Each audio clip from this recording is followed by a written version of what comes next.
Whole slew of COVID-19 news. I don't even know where to start. We're seeing things Bring like it. in Spain, with police arresting a 40-year-old man on Saturday and charging him with intentionally causing injury after he allegedly infected 22 people with coronavirus. Right, following this very long investigation, you had authorities saying that the man went to work despite having symptoms of COVID-19, with him also reportedly refusing to go home when colleagues expressed concerns about his symptoms. Oh work, my he did, God. Yes, get tested, but then he immediately went to the gym and then back to work the next day, where colleagues again told him to go home, but he stayed even though he had a temperature of 104 degrees. And during the day, authorities said that he walked around the business, would lower his mask and cough, saying, "I'm going to infect you all with the coronavirus." The next day, he learned he actually was positive, and because of him, 3 people at his gym and 5 of his coworkers also tested positive, with them then going on to infect several relatives, including 3 infants. Yeah, he was arrested and released the same day. He's awaiting trial, and we'll have to wait to see what happens there. Then, because what would a Phillip DeFranco show be without a Florida man story, and even better, a Florida family story? And this today because the Justice Department has announced that they have indicted a Florida family for selling bleach as a, quote, miracle cure for COVID-19 and other illnesses, with prosecutors saying that 62-year-old Mark Grennan peddled these deadly chemicals with his 3 sons, 34-year-old Jonathan, 26-year-old Jordan, and 32-year-old Joseph. Reportedly, they called this their miracle mineral solution, saying that it could not only cure but also prevent COVID-19. Oh my God. For years, God. they've even said that this cures cancer, Alzheimer's, diabetes, autism, HIV, and tons of other medical conditions. And apparently a lot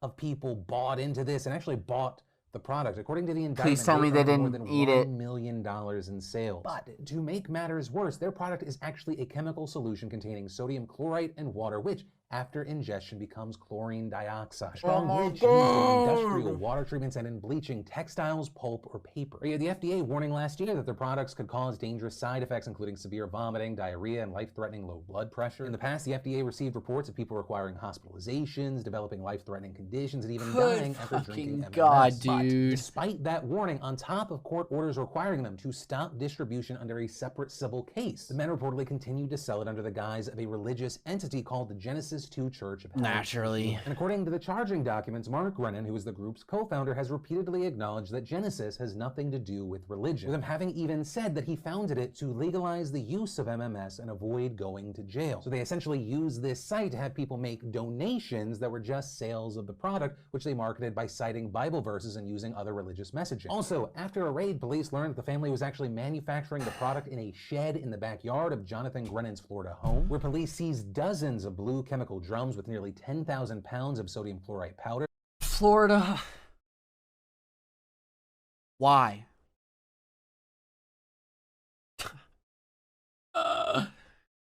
Holy shit, dude. This guy's been fucking selling bleach to people for years and capitalized. Like, the more they unpack the situation, the more atrocious and awful this dude is. Like, oh my God. Oh my God. How do you sleep at night? How do you fucking, woo! Dude, oh my God. Homeboy is out here literally fucking murdering people. Slowly. And like keeping in contact with his victims as they die. Oh my God. Thousands of bottles of the solution. Taking their money. Firearms, and prosecutors actually said that the Grennans threatened a federal judge presiding over the civil case against them, saying that if the government stopped their distribution, they would, quote, pick up guns and instigate a Waco. Federal prosecutors also believe that Mark and Joseph Grennan operate what they call a health 9 months!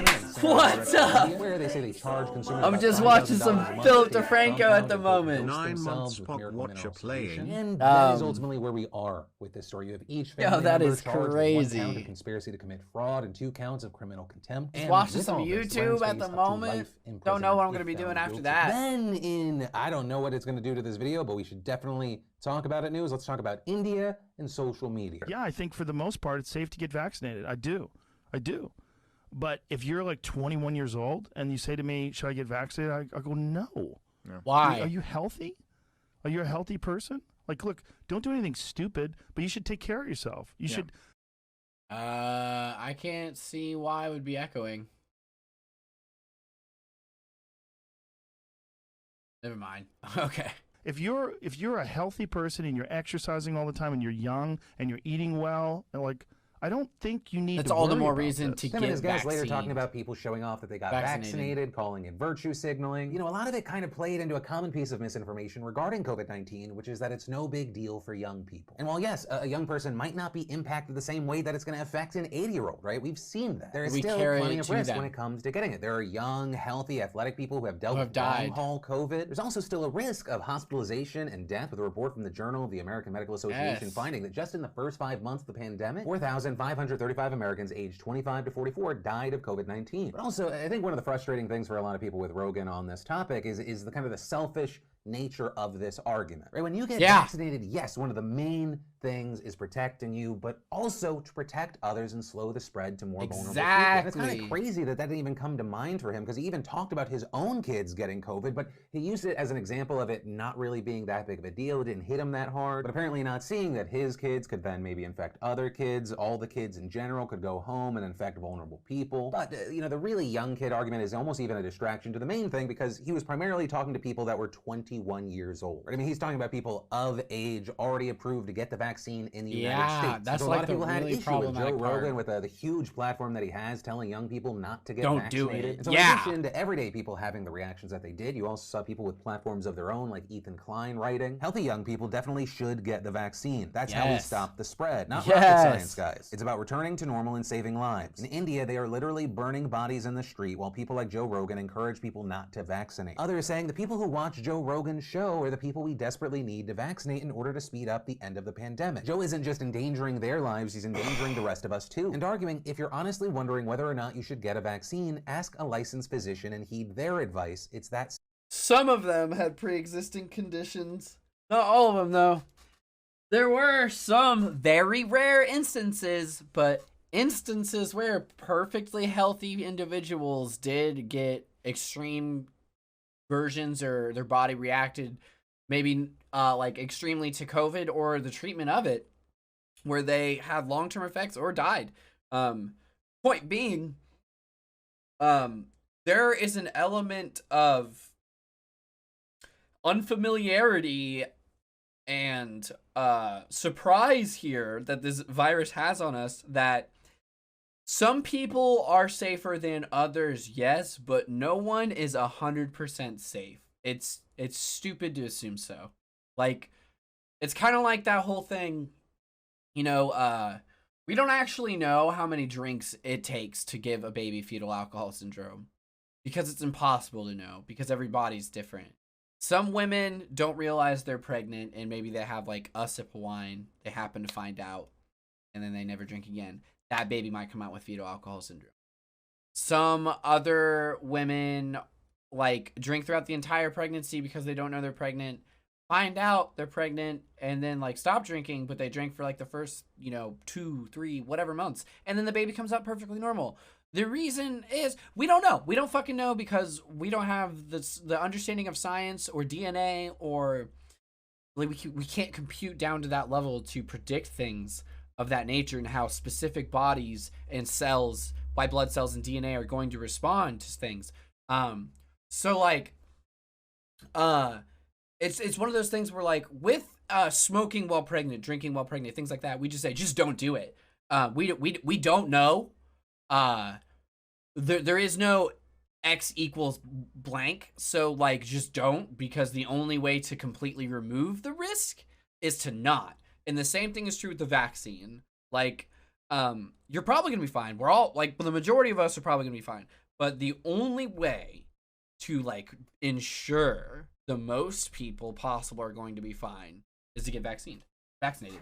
Even know you can reply to people like that. Point, saying, I'm sure Joe Rogan knows more about UFC than your average immunologist does, and I'm going to take a only shot mods in the dark can and do? say I would DJ? imagine he knows a little fucking less about vaccines than your average immunologist. And actually, speaking of real licensed physicians that I didn't have to Photoshop into a picture of a lab coat, we actually saw the likes of Dr. Anthony Fauci responding to Rogan with him hearing that quote and saying, well, that's incorrect, Savannah, and the reason why is that you're talking about yourself in a vacuum. Then you're worried about yourself getting infected and likelihood that you're not going to get any symptoms. Person. But you can get infected and will get infected if you put yourself at risk. And even if you don't have any symptoms, you're propagating the outbreak, because it is likely that you, even if you have no symptoms, that you may inadvertently and innocently thank you, then Fauci. infect someone else, someone who really could have a problem with a severe outcome. And ultimately, as far as my opinion on this topic, I think like a lot of people, I think back to that Bill Burr clip when Joe Rogan was trying to egg him on about mask wearing. Walk down the street with a mask on? Let's not start this, Joe. Do you, though? Let's not start this.